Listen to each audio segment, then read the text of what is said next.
Wait, so they saw UFOs over Barbados? And the CIA released declassified documents confirming what the people saw? How did we miss that? Welcome back to Anything History, where we delve into the mysterious, the unexplained, and the downright chilling events of our past. Today, we're diving into one of the most intriguing and unsettling UFO encounters ever recorded. Sit back, turn off the lights, and prepare yourself for the tale of the 1987 UFO sightings in Barbados. On the evening of September 2nd, 1987, the usually serene skies over Barbados were filled with something strange and inexplicable. It was a night that would go down in history for its chilling and mysterious events. As the sun set, casting an orange glow over the island, residents prepared for a quiet night, unaware that their lives were about to be disrupted by something otherworldly. At approximately 8:30 p.m., reports started flooding in from all over the island. Witnesses described seeing a series of bright, unidentifiable lights darting across the sky. A newspaper article later read, "Scores of Barbadians last night reported spotting several unidentified flying objects in the moonlit sky," and other press reports stated that glowing balls were also seen elsewhere in the Eastern Caribbean. Eyewitnesses on the ground spoke of seeing between 4 and 18 slow-moving balls of light with long illuminated tails, gliding horizontally through the sky in a north-south direction over this 166 square miles island. The sightings lasted about 10 minutes, some say. Meteorological officials could not explain the objects, but the press quoted a pilot of the regional airline, Leeward Islands Air Transport, as saying that while flying at about 8,000 feet, a group of objects had passed his aircraft at terrific speed, a large one out front, followed by about 5 or 6 others. Local offices around other Caribbean islands said similar sightings had also been reported in Grenada, St. Lucia, and Martinique. But Mrs. Annette Bullard was one of the first to report a sighting. Around 8 p.m. that night, Annette, who was a local schoolteacher from Blakesley, decided to take a stroll along the coast. The air was still, and the only sounds were the gentle lapping of the waves and the distant hum of crickets. Suddenly, Annette noticed a bright light in the sky, far brighter than any star or planet. At first, she thought it might be an aircraft, but as it grew closer, she realized something was terribly off. It wasn't just a light. I couldn't move. It was like it was studying me, and I felt this overwhelming sense of dread. I panicked and broke free from that wicked spell and tried to run home as fast as I could. Annette's heart pounded as she watched the object hover silently above her. It made no sound, yet it moved with incredible speed, darting back and forth across the sky. She felt a chill run down her spine as the object seemed to notice her, pausing in mid-air as if to observe her.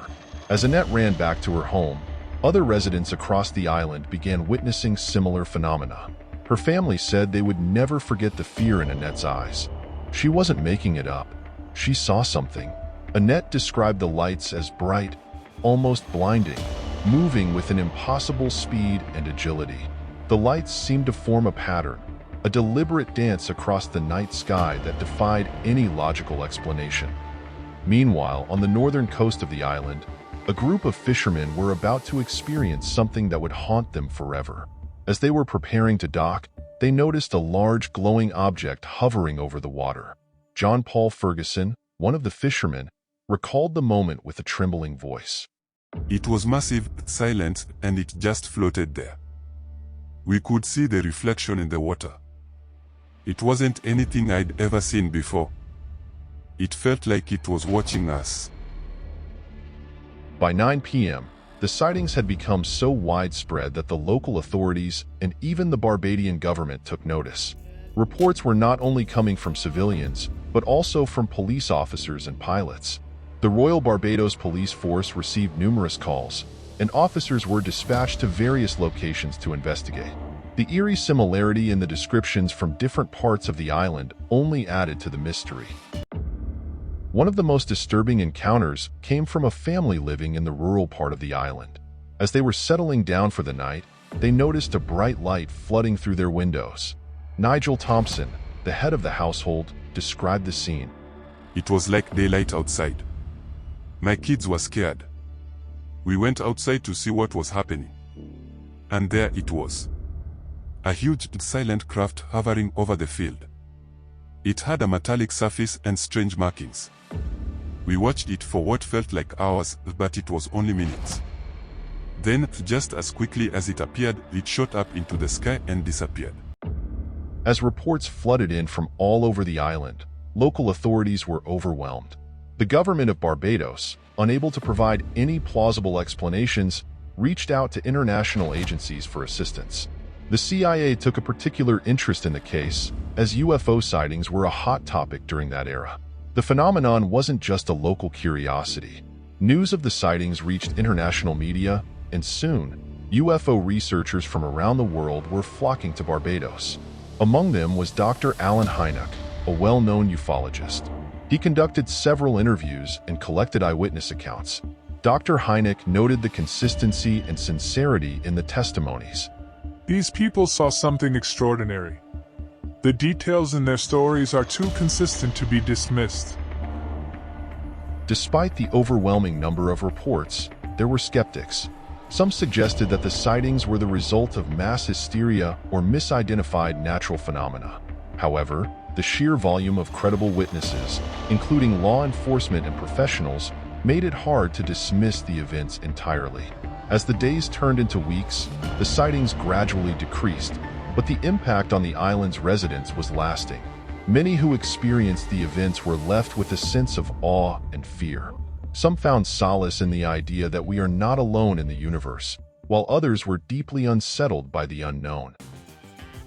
Declassified CIA documents, released in 2007 and seen here, later revealed the extent of the sightings.